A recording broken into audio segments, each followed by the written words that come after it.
प्रिय विद्यार्थियों, Vande Mataram. Current affair श्रृंखला का भाग 12, जिसमें आज हम 23-24 जून 2021 के 10 महत्वपूर्ण प्रश्नों पर चर्चा करेंगे। चलिए शुरू करते हैं पहले प्रश्न से। पहला प्रश्न है, टोक्यो ओलंपिक 2021 के महिला पैदल चाल स्पर्धा में भारत की ओर से चुनौती पेश करने वाली एकमात्र एथलीट भावना जाट का संबंध राजस्थान के किस जिले से है? विकल्प है हमारे पास ए जयपुर, बी बीकानेर, सी कोटा, डी राजसमंद। तो सही उत्तर होगा इसका डी राजसमंद। भावना जाट जिनका संबंध राजस्थान के राजसमंद जिले के कौन से गांव, काबरा गांव से इनका संबंध है। कौन से खेल से? पैदल चाल से। पिछले वर्ष यानी 2020 में रांची में आयोजित पैदल चाल नेशनल चैंपियनशिप में 1 घंटा 29 मिनट 54 सेकंड में 20 किलोमीटर रेस पूरी कर उन्होंने नेशनल रिकॉर्ड बनाया और इसके साथ ही टोक्यो ओलंपिक जो 23 जुलाई से 8 अगस्त 2021 के बीच होने हैं हेतु क्वालिफाई भी कर लिया। और भावना महिला पैदल चाल स्पर्धा में भारत की ओर से चुनौती पेश करने वाली एकमात्र एथलीट होगी। तो भावना जाट जिनका संबंध राजस्थान के राजसमंद जिले के काबरा गांव से है। बात करते हैं दूसरे प्रश्न पर। राजस्थान सरकार द्वारा इंदिरा गांधी मातृत्व पोषण योजना की शुरुआत कब की गई? विकल्प है 19 नवंबर 2020, बी 31 अक्टूबर 2020, सी 17 दिसंबर 2020, डी 17 जून 2021। तो इसका सही उत्तर क्या होगा? सही उत्तर होगा ए 19 नवंबर 2020 को लॉन्च की गई थी क्या? इंदिरा गांधी मातृत्व पोषण योजना। इंदिरा गांधी मातृत्व पोषण योजना। एक इसी तरह की योजना सेंटर में चल रही है, पीएम मातृत्व वंदन योजना। पीएम मातृत्व वंदन योजना, प्रधानमंत्री मातृत्व वंदन योजना ऑलरेडी क्या है कि सेंटर में चल रही है, जिसमें 5,000 रुपए की राशि पहले बच्चे के जन्म के समय गर्भवती माताओं के लिए 5,000 रुपए की राशि आर्थिक सहायता दी जाती है। तो इंदिरा गांधी मातृत्व पोषण योजना क्यों शुरू की गई, इसके क्या लक्ष्य हैं? देखिए, ये भी मैटरनिटी बेनिफिट स्कीम है, मातृत्व लाभ योजना है। इसमें गर्भवती, स्तनपान कराने वाली माताएं और बच्चों के पोषण में सुधार का इसका लक्ष्य निर्धारित किया गया है। पीएम मातृ वंदना योजना से किस तरह अलग है? ये पहले बच्चे के जन्म पर है, जबकि इंदिरा गांधी मातृत्व पोषण योजना दूसरी संतान के जन्म पर 6,000 रुपए की आर्थिक सहायता 5 चरणों में यानी 5 इंस्टॉलमेंट में इसमें दी जाएगी। पायलट प्रोजेक्ट के तौर पर ये 4 टीएसपी जिलों में इस योजना को शुरू किया गया है। कौन कौन से? उदयपुर, प्रतापगढ़, बांसवाड़ा, डूंगरपुर। पायलट प्रोजेक्ट के तौर पर 4 टीएसपी जिलों में इसको शुरू किया गया है। ये 4 जिले ही क्यों चुने गए? 4 जिले इसलिए चुने गए, इन 4 जिलों के अंदर कुपोषण और एनीमिया की समस्या ज्यादा है, तो इन 4 जिलों को पायलट प्रोजेक्ट के तौर पर लिया है। भविष्य में इसे संपूर्ण राजस्थान में ये योजना लागू की जाएगी। क्या है? प्रति वर्ष 75,000 लाभान्वितों तक पहुंच का लक्ष्य निर्धारित किया गया है और साथ ही 45 करोड़ की राशि प्रति वर्ष इसमें खर्च की जाएगी। फंडिंग कहां से आ रही है? फंडिंग होगी state mineral foundation trust. Funding कहां से होगी? स्टेट मिनरल फाउंडेशन ट्रस्ट, जो क्या है माइंस एंड जियोलॉजी डिपार्टमेंट के अंतर्गत आता है, उसके द्वारा फंडिंग किया जाएगा। उद्देश्य क्या है? देखिए, 2013 में यूपीए गवर्नमेंट ने नेशनल फूड सिक्योरिटी एक्ट को लेके आए थे, राष्ट्रीय खाद्य सुरक्षा कानून 2013 का। उस कानून के अंतर्गत ये प्रावधान था कि हमें गर्भवती माताओं, स्तनपान कराने वाली माताओं और बच्चों के पोषण में सुधार करना है। उसी की दिशा में आगे बढ़ते हुए राजस्थान सरकार ने इंदिरा गांधी मातृत्व पोषण योजना लॉन्च की गई है। उद्देश्य इसका कुपोषण, एनीमिया, माताओं में पोषण स्तर में वृद्धि, मातृ व शिशु मृत्यु दर को रोकना, परिवार नियोजन यानी फैमिली प्लानिंग के साधन को अपनाने हेतु प्रोत्साहित करना। तो इस तरह है इंदिरा गांधी मातृत्व पोषण योजना दूसरी संतान के जन्म पर। और दूसरी संतान क्यों लिया गया है? पहली संतान के लिए चल रहा है प्रधानमंत्री मातृत्व योजना, मातृत्व वंदन योजना। दूसरी संतान इसलिए लिया क्योंकि दूसरी संतान को उतना अटेंशन नहीं मिल पाता जितना पहली संतान को मिलता है, इसलिए दूसरी संतान को इसमें चयन किया गया है। और इसके साथ ही उन्होंने 5 किस्तों में इसको देने का कार्यक्रम बनाया है इस योजना के माध्यम से। बात करते हैं अगले प्रश्न पर। तीसरा प्रश्न है, प्रदेश में स्वरोजगार विकसित करने की दिशा में शुरू की गई मुख्यमंत्री लघु उद्योग प्रोत्साहन योजना में ऋण की अधिकतम राशि कितनी है? 50 लाख रुपए, 2 करोड़ रुपए, 5 करोड़ रुपए या 10 करोड़ रुपए? मुख्यमंत्री लघु उद्योग प्रोत्साहन योजना अधिकतम राशि कितनी है? 10 करोड़ रुपए इसमें निर्धारित की गई है। क्या है मुख्यमंत्री लघु उद्योग प्रोत्साहन योजना? इसको लॉन्च किया गया था 17 दिसंबर 2019। 5 वर्षों तक ये कार्यक्रम चलेगा, ये योजना चलेगी। उद्देश्य क्या है? उद्यमों की सरल स्थापना, नए रोजगार अवसर उपलब्ध करवाने हेतु बैंकों के माध्यम से ब्याज अनुदान इंटरेस्ट सबवेंशन युक्त ऋण उपलब्ध करवाना। ब्याज अनुदान क्या रहेगा? 25 लाख रुपए तक का ऋण लेते हो तो 8% ब्याज अनुदान है, 25 लाख से 5 करोड़ के बीच 6% ब्याज अनुदान है, और 5 करोड़ से 10 करोड़ के बीच 5% ब्याज अनुदान है। योजना के अंतर्गत बैंकों के माध्यम से मैन्युफैक्चरिंग, विनिर्माण, सर्विस और कॉमर्स आधारित उद्यम हेतु ऋण उपलब्ध करवाया जाएगा। यह है मुख्यमंत्री लघु उद्योग प्रोत्साहन योजना। बात करते हैं हमारे चौथे प्रश्न पर। हाल ही में चर्चा में रहा ग्रेट बैरियर रीफ किस देश में स्थित है? ग्रेट बैरियर रीफ किस देश में स्थित है? विकल्प है A Indonesia, B Australia, C America, D Japan. तो ग्रेट बैरियर रीफ कहां स्थित है? यह स्थित है ऑस्ट्रेलिया में। ग्रेट बैरियर रीफ स्थित है विश्व की सबसे बड़ी प्रवाल भित्ति यानी कोरल रीफ, जो ऑस्ट्रेलिया की उत्तर पूर्वी तट पर स्थित है। ऑस्ट्रेलिया के उत्तर पूर्वी तट पर स्थित है। ये ऑस्ट्रेलिया का आप नक्शा देख रहे हैं, ये उत्तर पूर्वी तट ऑस्ट्रेलिया पर स्थित है। ग्रेट बैरियर रीफ ऑस्ट्रेलिया के उत्तर पूर्वी तट पर स्थित है। इसका क्षेत्रफल कितना है? 3,48,000 वर्ग किलोमीटर क्षेत्रफल है इसका। जैव विविधता का यानी बायोडाइवर्सिटी का केंद्र है, बायोडाइवर्सिटी का केंद्र है ग्रेट बैरियर रीफ। यहाँ 400 प्रकार के प्रवाल कोरल, 1500 प्रकार की प्रजातियां मछलियों की प्रजातियां और 4000 प्रकार के सीप यानी मोलस्क देखने को मिलते हैं। डुगोंग, जिसे सी काऊ भी बोला जाता है, डुगोंग यहाँ देखने को मिलता है। कछुए की 7 में से 6 प्रजातियां ग्रेट बैरियर रीफ में स्थित हैं और हरे कछुए की प्रजातियों के लिए प्रसिद्ध है। यूनेस्को ने ग्रेट बैरियर रीफ को 1981 के अंदर विश्व धरोहर स्थल का दर्जा दिया गया था। 1981 में यूनेस्को ने। अब ये चर्चा में क्यों रहा? चर्चा में रहने का कारण है यूनेस्को ने ग्रेट बैरियर रीफ को इन डेंजर लिस्ट में डाल दिया है। इन डेंजर लिस्ट में डाल दिया है। कारण क्यों है, क्यों डाल दिया है? कारण है क्लाइमेट चेंज यानी जलवायु परिवर्तन और समुद्र के तापमान में वृद्धि के कारण यहाँ पर कोरल ब्लीचिंग देखने को मिली है। समुद्र के तापमान में वृद्धि, क्लाइमेट चेंज के कारण यहाँ पर प्रवाल विरंजन यानी कोरल ब्लीचिंग देखने को मिली है। अब बात करते हैं कोरल क्या है, कोरल रीफ क्या है, कोरल विरंजन या कोरल ब्लीचिंग क्या चीज है। सबसे पहले आप कोरल की ये तस्वीर है आप देख सकते हैं, कोरल की रंग बिरंगी आप पेड़ पौधे और तस्वीर आप देख रहे हैं। अब कोरल है क्या चीज? कोरल को समुद्र का वर्षावन भी बोला जाता है। कोरल को समुद्र का वर्षावन भी बोला जाता है और जैव विविधता का क्या है, हॉटस्पॉट भी ये बोला जाता है कोरल को। कोरल है क्या? ये एक लिविंग एनिमल है। कोरल क्या है? एक लिविंग एनिमल है। इसका ढांचा किससे बना होता है? इसका ढांचा चूना यानी कैल्शियम से बना होता है। ये उष्णकटिबंधीय सागरों में 30 डिग्री नॉर्थ से 30 डिग्री साउथ के बीच कोरल देखने को मिलते हैं। तापमान यानी 20 से 21 डिग्री तापमान पर ये निवास करते हैं और कम गहराई पर देखने को मिलते हैं कारण क्या कम गहराई पर क्यों मिलते हैं? ताकि सूरज का प्रकाश और भोजन उनको आसानी से उपलब्ध हो सके। कोरल जो है, प्रवाल जो है, जूट जेंटली एक प्रकार का क्या है, शैवाल है। जूट जेंटली एक एल्गी है, शैवाल है। कोरल जूट जेंटली के साथ सहजीवी या सिम्बायोटिक संबंध में रहते हैं। कोरल जूट जेंटली जो शैवाल है उसके साथ सहजीवी संबंधों में रहते हैं। अब सहजीवी संबंध क्या है?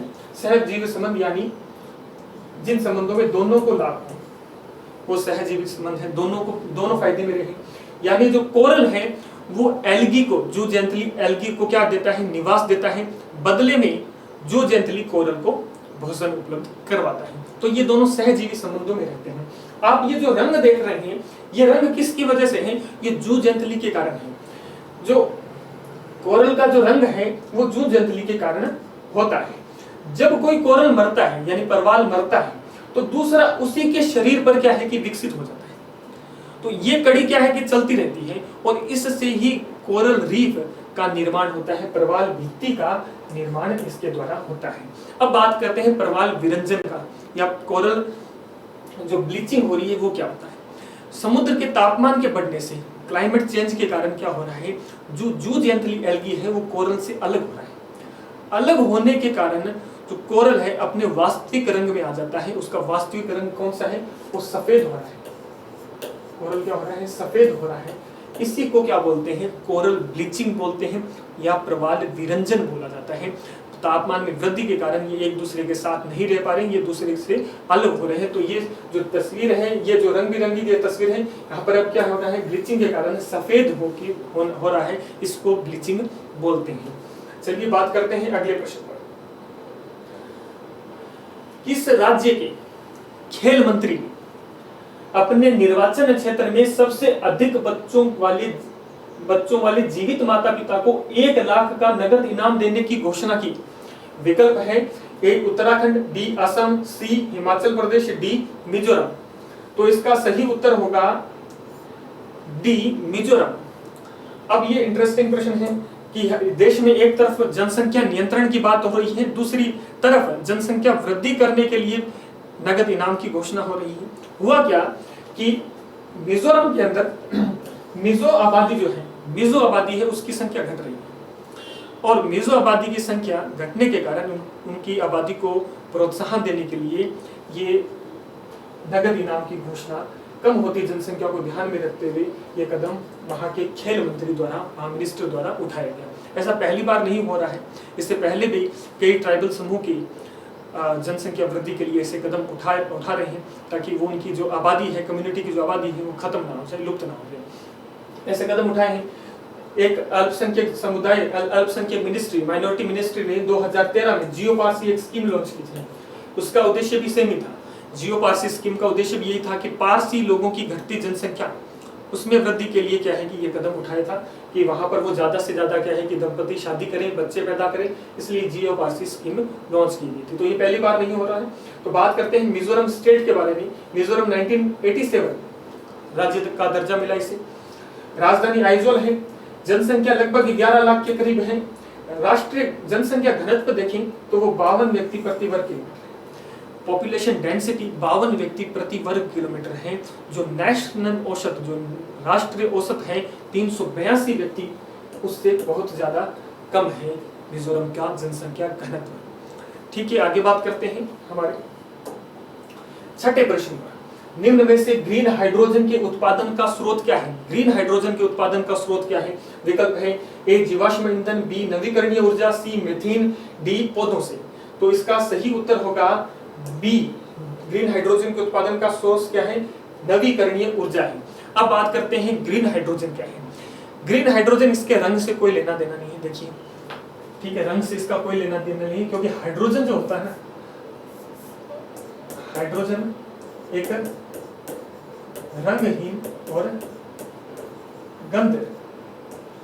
रंगहीन और गंधहीन गैस है। हाइड्रोजन क्या है? एक रंगहीन और गंधहीन गैस है। तो कलर से इसका कोई लेना देना नहीं है। तो ग्रीन हाइड्रोजन क्या है?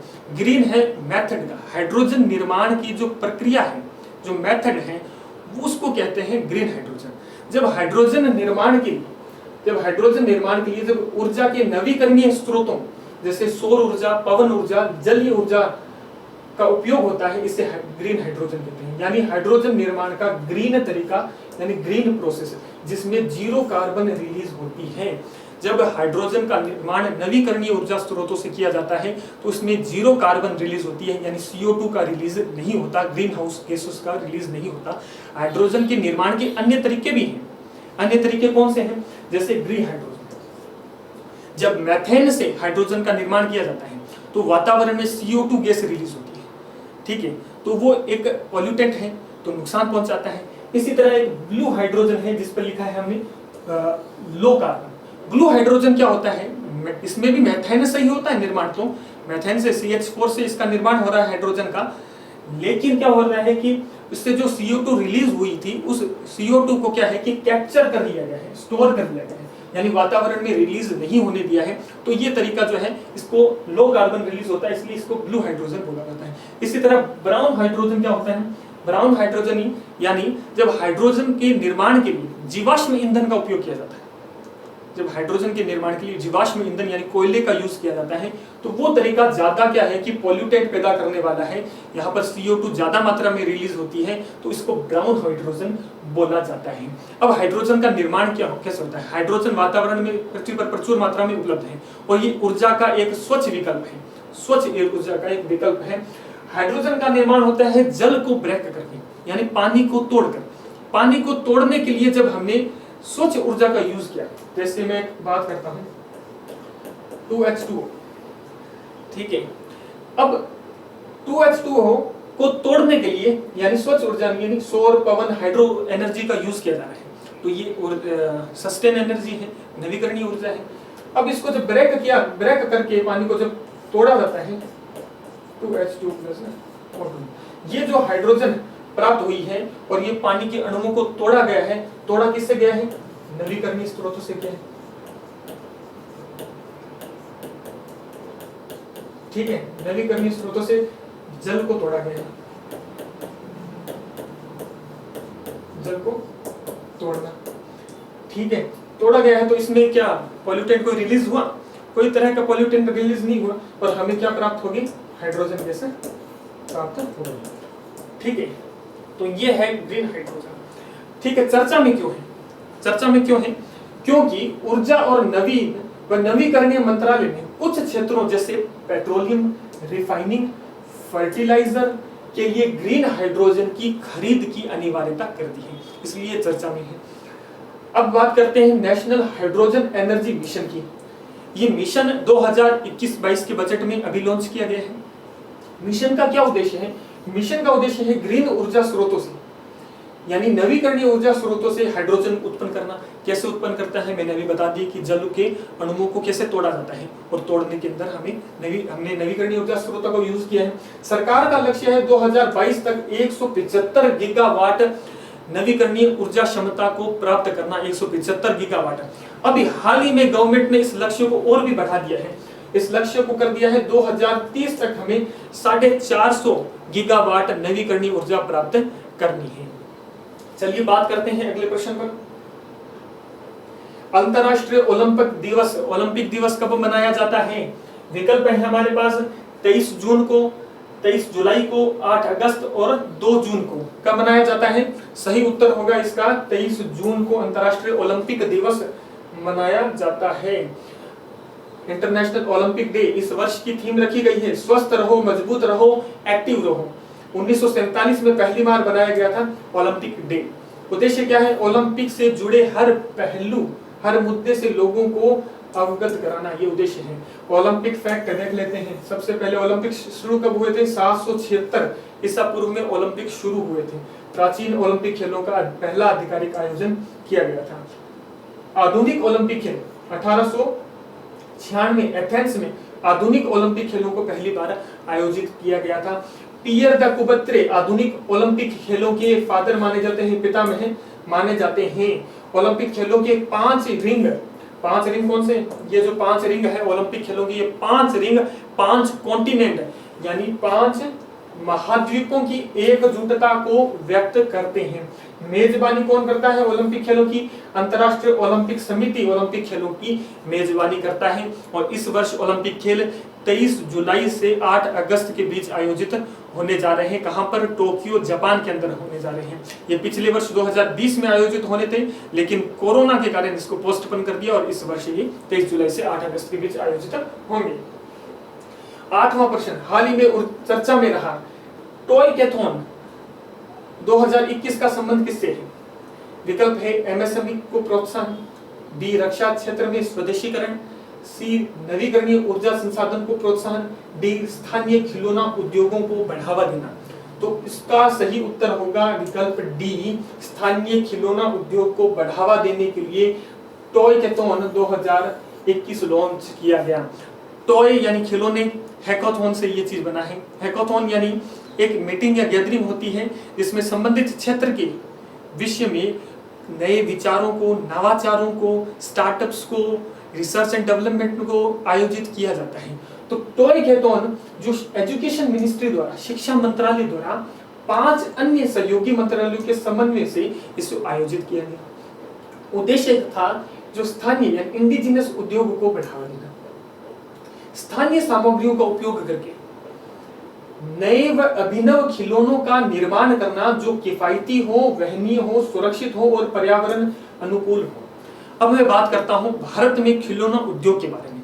देखिए जो खिलौने हैं, खिलौने युवा मन को भारत के इतिहास, संस्कृति से जोड़ने में मदद कर सकते हैं, जो सामाजिक व मानसिक विकास के साथ ही भारतीय दृष्टिकोण को भी पैदा करते हैं। लेकिन अभी हो क्या रहा है, भारत में जो खिलौना उद्योग है वो ज्यादातर क्या है कि बाहर से उसका आयात किया जा रहा है, चाइना से, ताइवान से इसका आयात किया जा रहा है। तो भारतीय खिलौने जो है विकसित नहीं हो पा रहे। अगर भारत खिलौनों के माध्यम से देखिए हम हमारी जो धाती है, हमारी जो धरोहर है, संस्कृति है, हमारा इतिहास है, उसको प्रेजेंट कर सकते हैं बच्चों को। लेकिन हो क्या रहा है कि बाहर से खिलौने बहुत आयात हो रहे हैं, यानी हम खुद के देश में खिलौने निर्माण नहीं कर पा रहे हैं। स्थिति देखिए 2020 में 1.5 बिलियन डॉलर आयात किए गए खिलौने, जिसमें ज्यादातर 90% चीन और ताइवान से हैं। भारत अपनी मांग का 85% आयात करता है, इंपोर्ट करता है।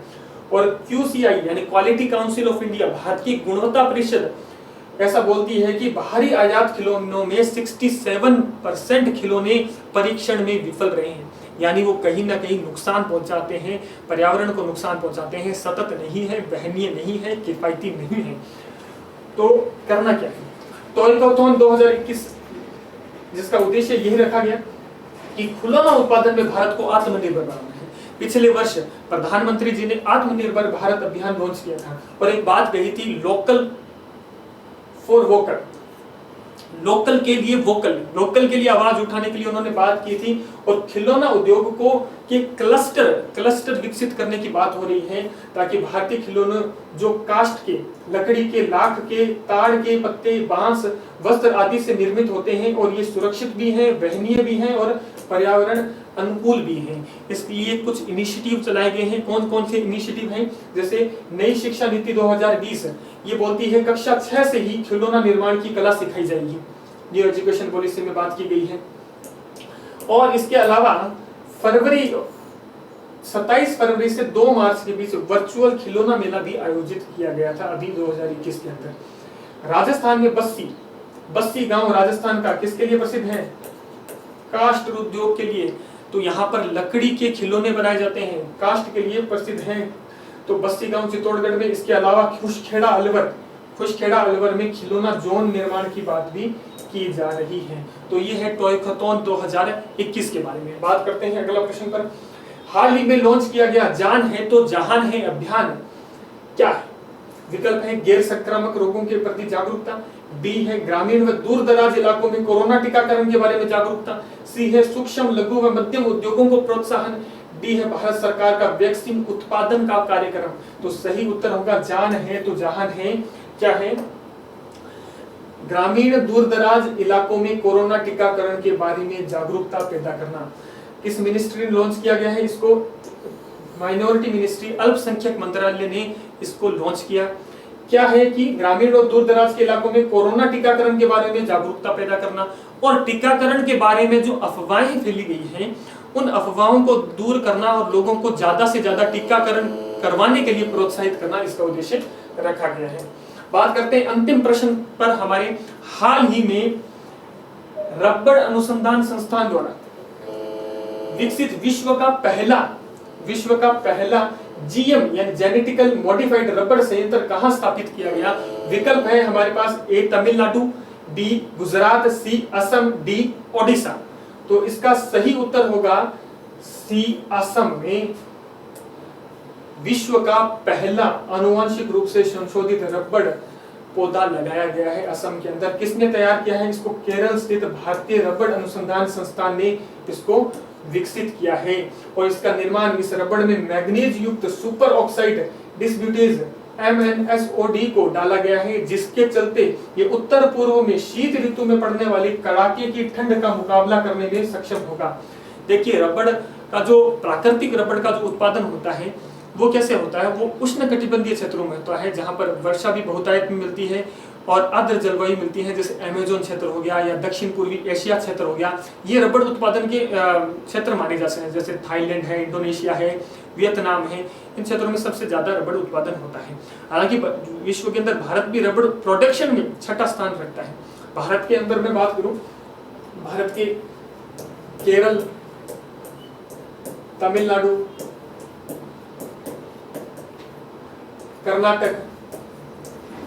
कर्नाटक ये रबड़ उत्पादन में अग्रणी राज्यों में इसमें शामिल किया गया है। तो भारत ने विश्व का पहला जो GM रबड़ है वो स्थापित किया है, असम के अंदर ये प्लांट स्थापित हुआ है। तो चर्चा को विराम देते हैं इन्हीं 10 प्रश्नों के साथ। जय हिंद, जय भारत।